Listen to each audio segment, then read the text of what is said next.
ఏకపాత్ర అభినయం చేయబోతున్నాను. అహో దేవదేవ విరూపాక్ష స్వామి కోటి నమోవాకాలు.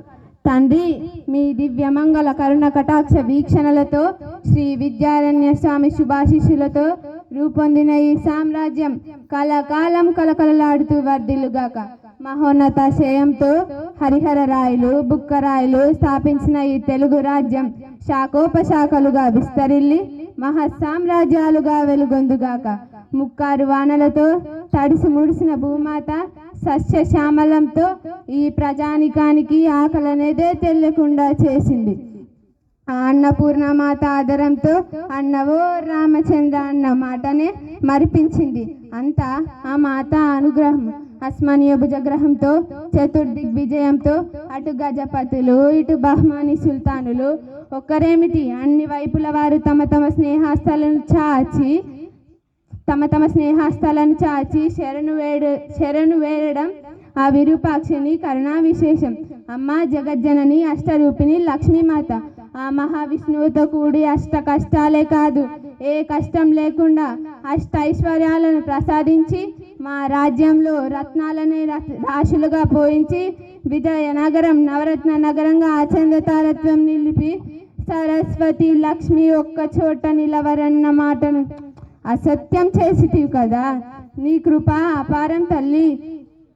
అమ్మ శారదామాత మీ నేత్రద్వయ వీక్షణాలను మా సామ్రాజ్యంపై చల్లగా కురిపించావు. అందుకే ఈ సంగీత సాహిత్యాలు అణువణువున విస్తరిల్లాయి. శిల్పకళ నాట్యకళ చిత్రకళ 64 కళలు మా రాజ్యంలో తాండవమాడుతున్నాయి.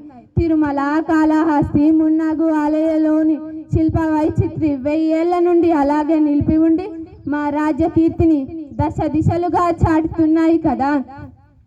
ఆంధ్ర కవిత పితామహ అల్లసాని పెద్ద మహాకవుల నుండి జారివాన మన ప్రపంచ చరిత్రనంత రకవి మండలి పొరవడి పెట్టుగాక.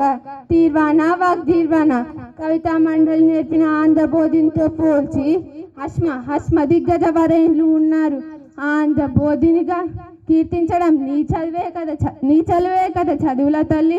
ఆ ముక్త మాలదాత కావ్యం మా చేత కూడా కావించి గవిరాజుగా రాజు కవిగా శాశ్వత కీర్తిని కల్పించావు. తండ్రి విరూపాక్ష సంఘ మాసాలు తులుమా వంశీలచే నిరాటకంగా పాలించబడుతున్న ఈ విజయనగర సామ్రాజ్యంపై ఏ దుష్ట దృష్టి పడకుండా ఏ పరాదిశులు ఆక్రమించకుండా పరమాత సహనంతో సకల కళలతో విరజిల్లాలని ఆశీర్వదించండి స్వామి. జై విరూపాక్ష స్వామి, జై విద్యారణ్య స్వామి, జై మహావిష్ణు, జై జై జై. ఈ అవకాశం ఇచ్చిన అందరికీ ధన్యవాదాలు.